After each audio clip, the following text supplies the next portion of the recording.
নমস্কাৰ বন্ধুসকল, এই মুহূৰ্তত আপোনালোকলৈ লৈ আহিছোঁ এটি গুৰুত্বপূৰ্ণ ভিডিঅ'। বন্ধুসকল, এই ভিডিঅ'টোৰ জৰিয়তে আপোনালোকক অৰুণোদয় আঁচনিৰ বাবে জৰুৰী কিছু তথ্য জনাব চেষ্টা কৰিম।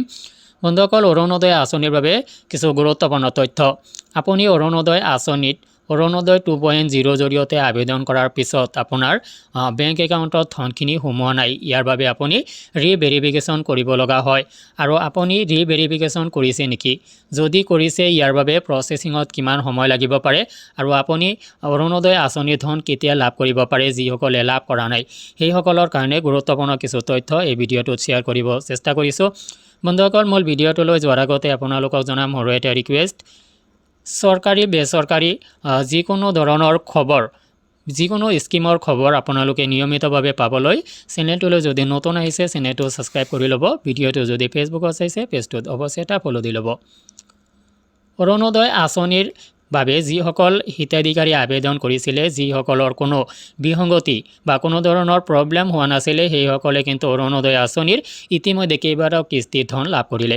কিন্তু বহু হিতাধিকাৰীয়ে অৰুণোদয় আঁচনিত আবেদন কৰাৰ পিছতো, তেওঁলোকৰ একাউণ্ট ভেৰিফিকেশ্যন হোৱাৰ পিছতো তেওঁলোকে কিন্তু অৰুণোদয় আঁচনিৰ ধনখিনি লাভ কৰা নাই। বহু বন্ধুৱে জানিব বিচাৰে যে তেওঁলোকৰ বেংক একাউণ্ট জাষ্টিফাই কৰা হৈছিল, চৰকাৰৰ ফালৰ পৰা তেওঁলোকৰ বেংক একাউণ্টত এটকা এটা প্ৰেৰণ কৰা হৈছিল, কিন্তু ইয়াৰ পিছতো তেওঁলোকে অৰুণোদয় আঁচনিৰ ধনখিনি পোৱা নাই বা বেংক একাউণ্ট ভেৰিফিকেশ্যন কৰি দিয়াৰ পিছতো তেওঁলোকে অৰুণোদয় আঁচনিৰ ধনখিনি লাভ কৰা নাই।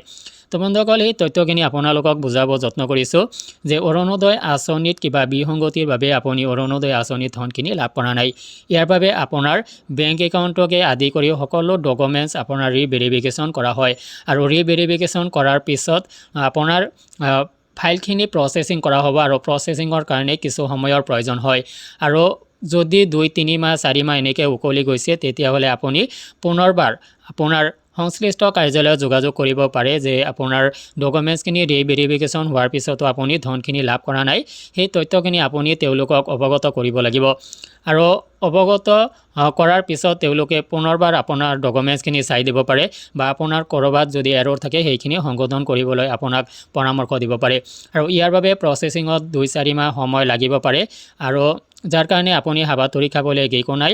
অৰুণোদয় আঁচনিৰ ধনখিনি পাবলৈ আপুনি অলপ লাগি থাকিব লাগিব, অলপ কষ্ট কৰিব লাগিব।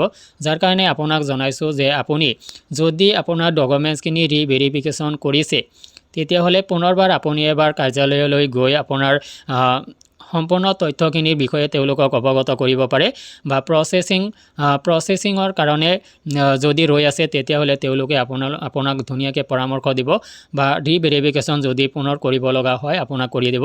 তাৰপিছতে আপুনি অৰুণোদয় আঁচনিৰ ধনখিনি অনায়াসে লাভ কৰিব পাৰিব। তো বন্ধুসকল, অৰুণোদয় আঁচনি সংক্ৰান্তত যিকোনো খবৰ, যিকোনো প্ৰব্লেম যদি আপোনালোকৰ হৈছে কমেণ্ট ছেকশ্যনত জনাওক, মই আপোনালোকক বুজাই দিবলৈ যত্ন কৰিম। আজিলৈ এৰিছোঁ, ধন্যবাদ।